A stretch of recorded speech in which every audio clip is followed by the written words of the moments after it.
Welcome in, guys, to another episode of Bankroll Blitz. Bobby had the week off last week because he was getting married. This week we have a special guest. Prop Stars is in the building. Fellas, how y'all doing? What is up, Doing guys? good, man. Doing good. Excited to be Last week back for- and happy. Go ahead, man. No, I was just so stoked for you. Last week was a good week for you. Last week was a good week for the podcast. I think we swept the board on every single play. That's with Miles on Sports, who came on his plays and the plays that were delivered. Let's get into the action. I'm going to start it off with my first play. We're going to go with the Philadelphia Eagles. We're going to Philadelphia Eagles first game. Listen, I like the Eagles, the over in this game because a couple reasons. So if you look at the numbers, both teams are about 50-50 on hitting this total, but both teams have played some very efficient defenses. In this game, we have a Phillies defense who's not very efficient. They're ranked 18th in defensive efficiency with the Raiders, who are ranked 15th in defensive efficiency. But the good thing that helps out this total for us is both teams are hungry and both teams have fared well offensively.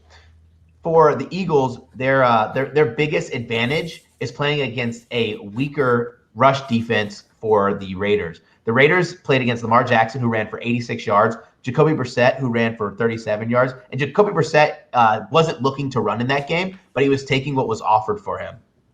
So I'm going to go ahead and automatically cross out two games from the two games that didn't hit the total for the Raiders, where they played the Steelers and the Bears, where they are both two top 10 defensive efficient teams, and then cross out the two games in the Eagles where they played the Panthers and the Falcons. Everyone knows that Falcons game was garbage for the Falcons, terrible offense, and then the Panthers had a bunch of red zone turnovers. So I'm gonna go ahead and take this total here. It's a total that is moved a little bit, but I'm still comfortable taking the 49 points. No, that's awesome. Go ahead, Alex. Yeah, so I've got a couple of props for you guys. My first one being Deandre Swift over 35.5 receiving yards. Listen, guys, I love what I've seen out of Deandre Swift. This season, he's emerging as a really, really talented receiving running back. He's averaging 49 receiving yards per game. He's cleared this total in 5 of 6 games to start the season. He's playing a Rams defense that's been somewhat of a pass funnel as far as short passes, 2 tight ends, 2 running backs. So I'm expecting him to see a ton of targets in this game. I'm also expecting the Rams to be winning this game, so there should be some negative game script for Swift. That should be advantageous to him clearing this prop. He's one of Goff's favorite targets. His pass-catching ability is a large part of the Lions' offensive scheme. The Lions also have a ton of injuries on offense. We know Goff has one of the lowest one of the lowest average depth of targets in the NFL. He loves targeting his running backs and tight ends. He targets that position as much as any quarterback in football. Swift has frankly just been his most reliable receiving option this season. This isn't a recipe for winning football games, but it is a recipe for winning prop bets. But yeah, I love Swift. He offers some tremendous value. Like I said, under 40 yards. He's one of the most fluid route runners and one of the most consistent, reliable ways that the Lions are able to generate any offense is through him and through the passing game. So yeah, I love DeAndre Swift over 35.5 receiving yards. I got to be honest, man. As a Rams fan, I love hearing it. I mean, you mentioned the game script. It's probably one of the biggest spreads this week. It's probably the second biggest spread this season. I think the Houston Texans had something over 17.5. This is somewhere between 15 and 16, depending what book you're on. Game script plays a huge part into it. The Rams I've seen struggle to guard, I guess we'll call it, cover running backs out of the backfield. I've been watching it all season. I think this is great. And then the game script pays perfectly into it. They are going to be playing from behind. Sean McVay knows how to pressure Jared Goff and disrupt him. So the best way to do that, dink and dunk to the running back. And then the tight end, which kind of leads into the play that I'm looking at this week. So you love Swift. I love Hockenson, and I don't think they eat into each other because it really plays into how we think this game's going to go. I love TJ Hockenson over 47.5 receiving yards. It's minus 120. Now, he's hit this in 3 of 6, and he leads the team in targets as the tight end. I think second is actually DeAndre Swift. So I expect them to be playing from behind most of the game. This Lions wide receiver core is probably the worst in the league. Don't let Taylor Rapp's game fool you last week that he had. I think it was NFC Defensive Player of the Week where he had those picks against Danny Dimes. He's actually been a liability in coverage for that secondary. And if you look at the rest of the matchup, Jack Doyle, Rob Gronkowski, Max Williams all eclipsed this number against the Rams this season. And then Cole Kmet for the Chicago Bears, he had 42. So 4 out of the 6 weeks, we're seeing a tight end against this Rams defense flirt with this number. It fits into everything we're talking about. So you're on Swift, I'm on Hockenson, and I think both are completely likely considering how this game should play out.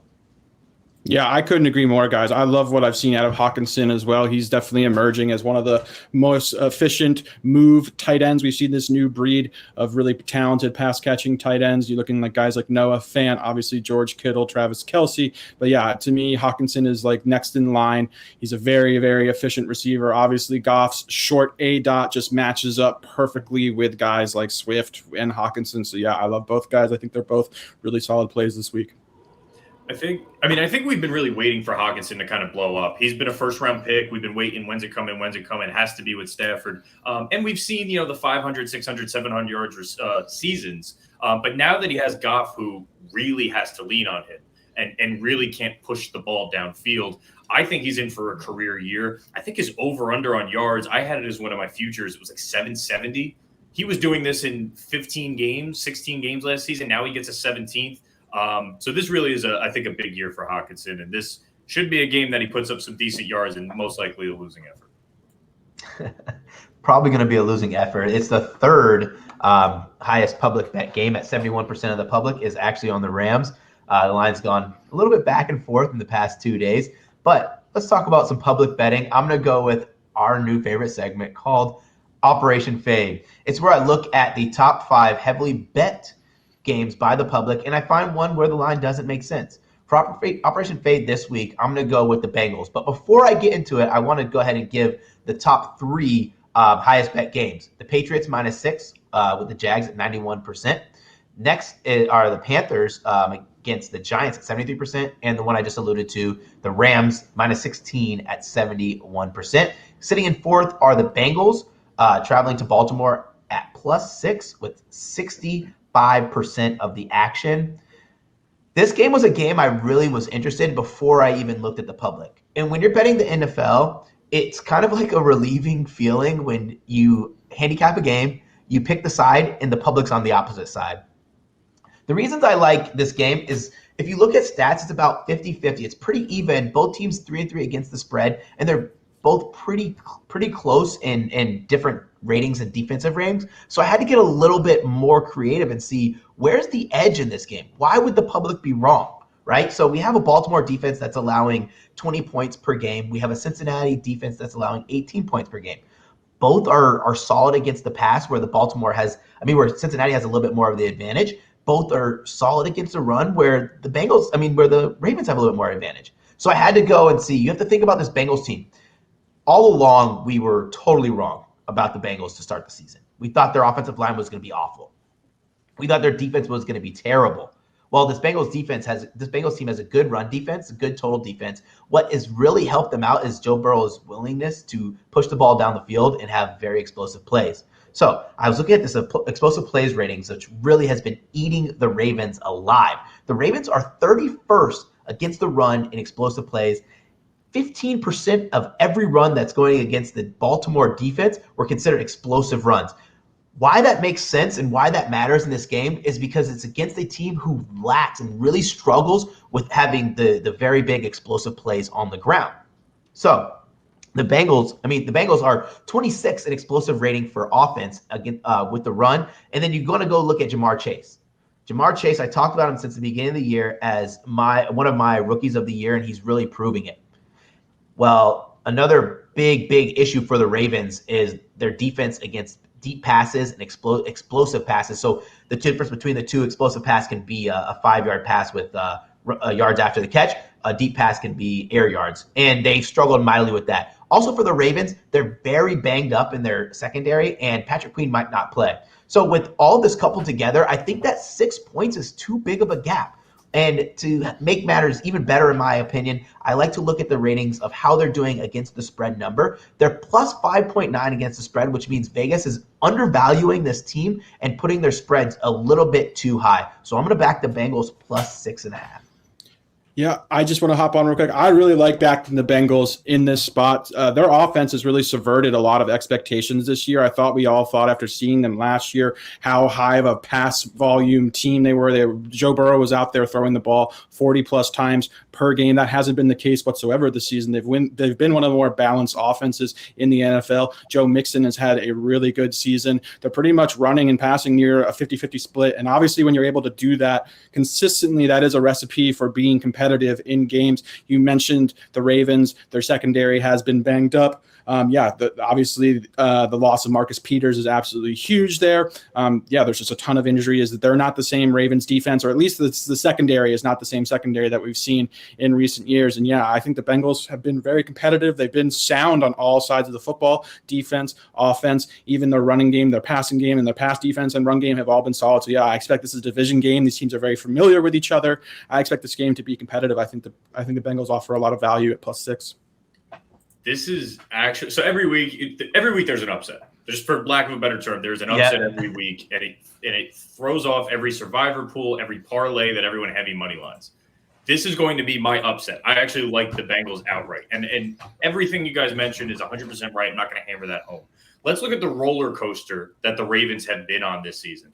They beat the Chiefs in epic fashion on Sunday Night Football. They beat the Lions on a 66-yard field goal. Then they go to overtime with the Colts on Monday Night Football, and then they rout the Chargers. They're riding on such a high. Now you're coming back. You're playing a division opponent that you're probably overlooking after everything you've been through. I like this. I like this as an upset. I throw in a couple money line parlays every week. This one's going to be my money line upset is Bengals. I think it's like what, +180, +2, something around there. Yep. I love it. So the fact that you're getting 6 on it and Operation Fade keeps chugging, I'm never on the same page. No, yeah. One thing I didn't mention was about the secondary. Anthony Everett is not going to be able to run with Jamar Chase.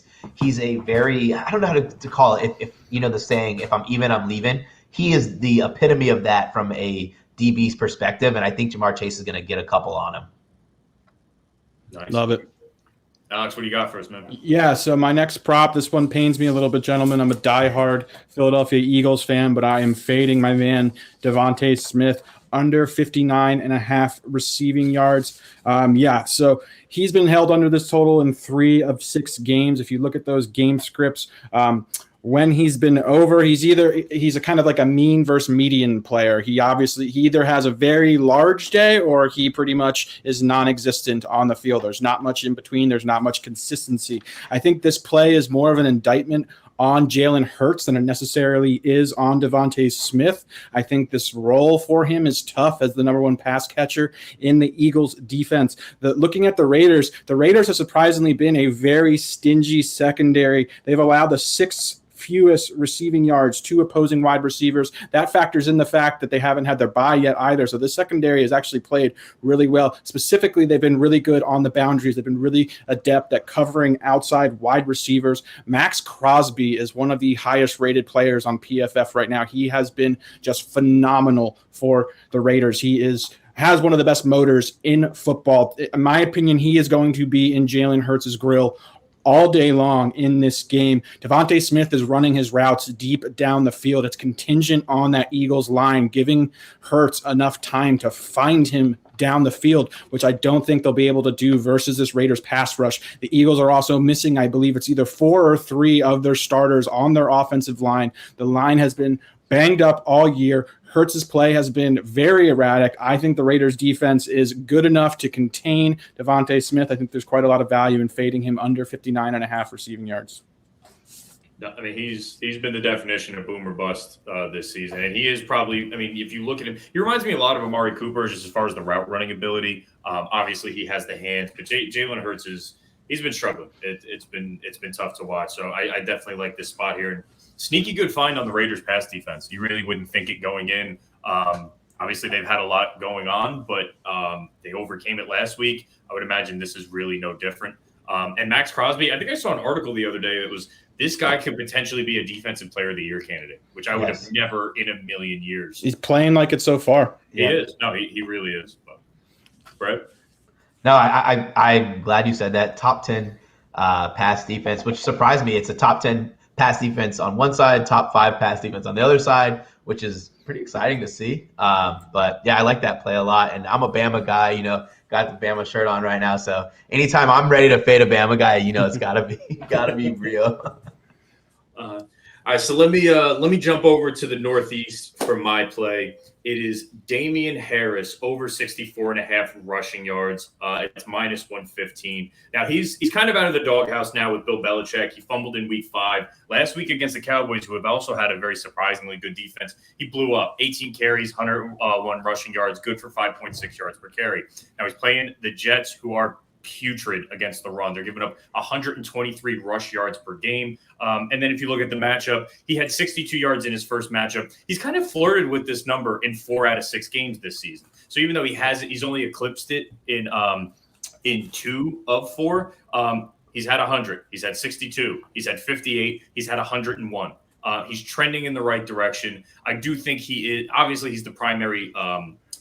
He's the primary rusher. They get the rookie Stevenson involved in the pass catching a little bit, but I think this game is going to be really more clock management. You don't see Bill Belichick getting flashy against someone like the New York Jets. His record against rookie quarterbacks, it speaks for themselves. So I don't think this game is getting out of the hand where they have to abandon the run.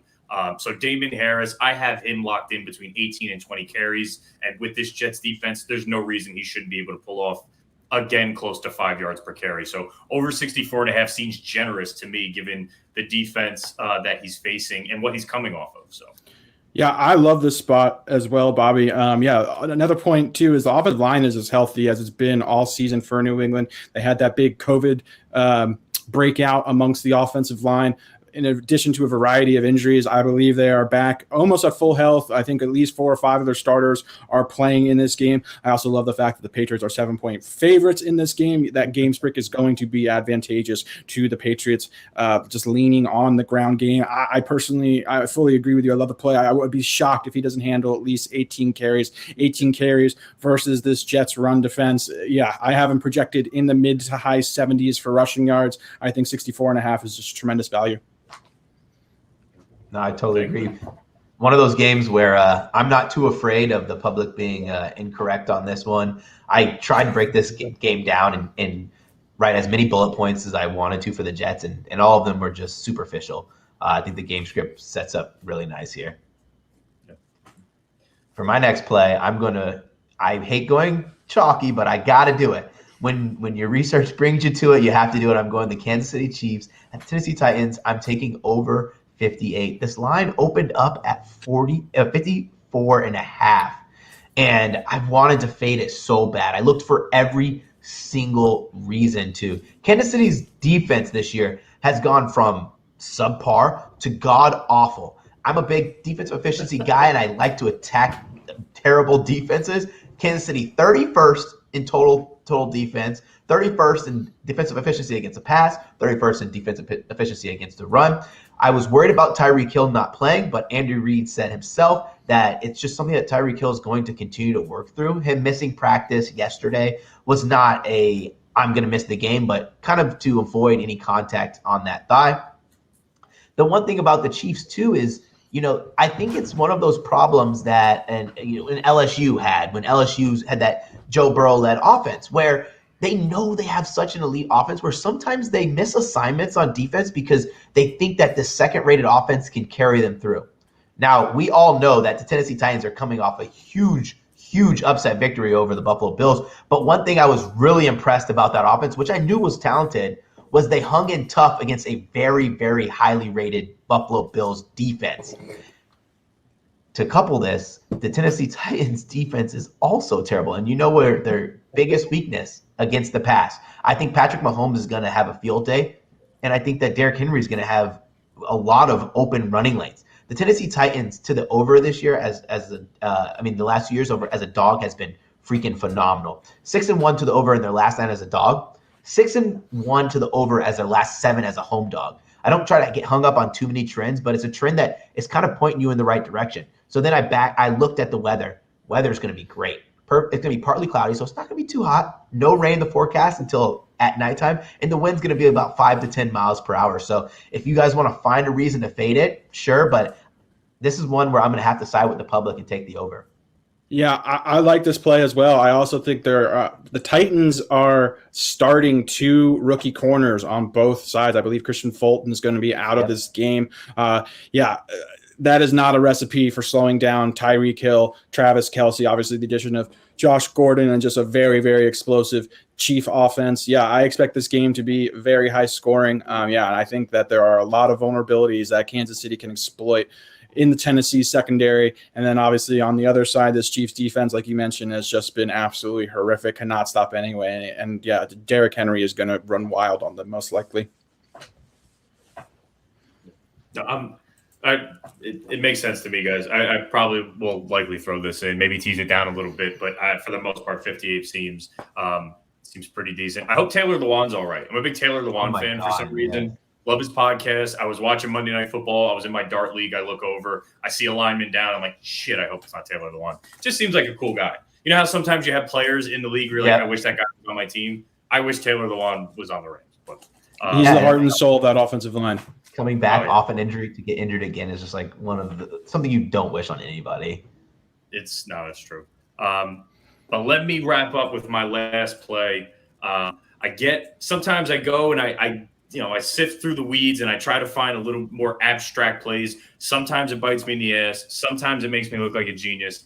I'm rolling with Brandon Aiyuk over 33.5 receiving yards. Now, I read some comments this week from GM John Lynch. He's expressed there's an urgency that we need to get Brandon Aiyuk the ball. They realize he was a first-round draft pick. They remember the success they had with him last year. And I also love now that Jimmy G's back. He's expected to return. So earlier on in the season, Brandon Aiyuk he was battling some injuries. Doesn't get fully healthy till week 3. Week 3, he plays 86% of the snaps, blows this figure out of the water. Over the last 2 weeks, you got Trey Lance there. He was favoring Deebo Samuel. He was favoring Mohamed Sanu. So now we get Jimmy G back in there. If you go back to last season, there's only 5 games that Jimmy G and Brandon Aiyuk played together, and he hit this in 3 of 5. So I like the comments. Normally I don't believe in coach speak, but GM speak, maybe something different. I like Aiyuk and Jimmy G to be back on the same page. The beauty of this, he's such an explosive athlete. He really could get this in 2 catches if he needed to. I think he's going to be more in that 4 to 5 catch range. So the fact that we're getting this at 33.5, comments from Lynch, Jimmy G back under center, it just seems very low to me. I was expecting it to be around the 40s, 33.5. It's a little risky. It's a little abstract, but I'm rolling with it. Yeah, I think we were all kind of bracing for a real breakout from Aiyuk coming into the season, seeing the way he finished out last season. He was just awesome. I was really expecting him to take a jump into that elite top tier of wide receivers. Obviously, we know he was in the doghouse early on, but he's too talented to not continue to make an impact. I think Jimmy G playing is huge for him. I'm also very encouraged by the coach speak. I think it actually, you don't have to read between the lines on this. The guy is very talented. They need offensive spark right now. No George Kittle. Trey Lance was not really able to move the ball effectively. So they're looking for playmakers. He's one of the most talented players on that roster. It makes a lot of sense to me. It's just too low. It's just too low of a line. I really was expecting it to have a 4 in front of it. So the fact that we're having 33.5, I'm going to roll the dice, even though it's a little bit out there, a little bit funky. It's not the chalk. I throw my Cooper Cups out there, but Brandon Aiyuk, 33.5, I'll take a shot. Awesome. I like it. Let's go ahead and get into the segment that a lot of people love, the touchdown parlay. For you guys who don't know, each of us comes with a couple players. We're going to put them together in a parlay. This week we have an all running back touchdown parlay. Why don't you guys start it off? Bobby, give me your first 2. I like James Conner. James Conner at plus 113. He's had 5 touchdowns, I think, in the last, 4 games. Yeah, he's had 5 touchdowns the last 4 games. It's plus 113, and it's really about the matchup. They're playing the Houston Texans. This game should be ugly. He's been eating a lot of goal line carries, and if you look at his snap percentage over the last 3 weeks, 42, 48, 55. They're getting him more involved in that running game. They're letting Chase Edmonds really thrive in that wide receiver, third down back, wide receiver out of the backfield. He is getting more pass catches. But when they get inside the 10, it's a swap. James Conner's coming in. I do think we're going to see a lot of him in this Houston Texans game. So to get this at plus money, considering how he's performed over the last 4 weeks, I'm running with it, man. Plus 113, James Conner for a touchdown. Cool, yeah. So my first one is Aaron Jones at minus 127. Aaron Jones is one of the best touchdown players in the NFL. He's got 36 touchdowns over his last 36 regular season games. He can catch them through the air. He can get them on the ground. I just think Aaron Jones is just one of the best red zone options in the NFL. Green Bay likes to lean on him, especially when they get inside the 20. I just think he's a great bet to score. Minus 127. I think he provides some nice value. And what's cool about Aaron Jones is usually when he scores in bunches. So when you see, like, if you want to sprinkle a little bit of the 2 TD, 3, I mean, we've seen 3 TDs out of him. But it seems like when they get into games, if they get him going early, all bets are off. We're running with him. Plus the Washington professional football team has been very vulnerable defense. I had high expectations coming into the season for this Washington defense. They just look absolutely awful. I just expect Green Bay to pretty much be able to do whatever they want versus them and to have plenty of red zone drives, that end up 5-10 yards out, which is just money for Aaron Jones. True. Awesome. Right. Well, I'm going to go into my first one, Deandre Swift. We talked about this a little bit, I think in one of our last podcasts with the Los Angeles Rams. Their defense is very good, and I've drooled about them all season. I've drooled about them enough, but they've admittedly taken a step back from last year, but they're still going to be dominant. And one thing that's going to happen in this game is there's going to be a lot of short passing from Jared Goff. I do think that the Lions get into the red zone. Deandre Swift is a guy who's almost at 100 touches on the season this year. 4 touchdowns, 3 rushing, 1 receiving. I think they're going to work to get him the ball more often because Jared Goff is a liability passing in the red zone. And there's nothing more safe than getting the ball in a guy's hands that you trust in Deandre Swift. And sitting at plus 135, I think that number is very good because Deandre Swift's proven with I think he's had 34 receptions on the year. He's proven that he doesn't need to just have the ball in his hands by taking it straight out of the quarterback, but he can catch passes and he offers tremendous value here. Something really quick to consider with Swift. If you look at this Lions offense and you look how Jared Goff has performed in his career, you have the scripted plays, right? There's usually 15 to 20 scripted plays. You start off the game, and that's when he's looked his best. We saw it with the Green Bay Packers game on Monday Night Football. We're like, who the hell is this guy? Well, if Jared Goff knows where he's going and knows what he has to do, he looks like an above-average quarterback. So if you see a line where you can get Deandre Swift to score in the first half, I think FanDuel has these, you can get even more value. I think if they are going to score, they may catch the Rams off guard early in the first quarter in that scripted play kind of scenario. But something to consider if you want to compound your odds, which I know a lot of us love the juice. Alex, take it away, man. Yeah, so the next one is Chuba Hubbard. We've got him at plus 101. I think after watching basically this Panthers team get off to a great start, the expectations were sky high. We saw both sides of the football looked very good. The defense looked dominant at times. Offensively, they were highly efficient. And then we just saw the complete 180 and the complete opposite. We were watching this Panthers team essentially just tailspin, both offensively, defensively, has really struggled. We've seen the last 3 weeks where Sam Darnold is being asked to engineer this offense by throwing the ball a ton. He is not capable of commanding and engineering a high-volume passing attack. There's been a lot of coach speak this week coming into this game that they're going to lean a lot more on Chuba Hubbard, on their ground game. They're going to have to be competitive because having Sam Darnold throw 40-plus times is proven to not be a recipe for winning games right now, especially with the leaks and the holes on the Carolinas defensive side of the ball. So, I'm expecting them to lean a lot on Chuba. I think he's a great bet to find the end zone. Love him at plus 101. Awesome. I'm going to round this off with Joe Mixon. I talked about the Ravens' rush defenses. It allows those big plays quite frequently. This is a Ravens rush defense who's allowed 6 touchdowns. They've had multiple running backs get multiple touchdowns, and Joe Mixon has continued to prove, and since they've gotten rid of Giovanni Bernard, that he can pass catch. I love taking touchdown props for running backs who can catch the ball in the backfield. Makes him multi-dimensional. So I'm going to go ahead and take Joe Mixon at plus 135. Well, both my guys are plus 135. Imagine that. This is going to round out the touchdown parlay at plus 4126. So go ahead and throw $20 on there, guys. Don't go too crazy, but I think this has a very good chance of hitting because all these guys are very useful and get a lot of touches inside the red zone. Awesome. Well, guys, I thank you so much for having another great day to talk about football. Any day I can talk about football is a good day to me. I want to invite everyone who is listening to the podcast. Be sure to follow PropStars at PropStars with a Z.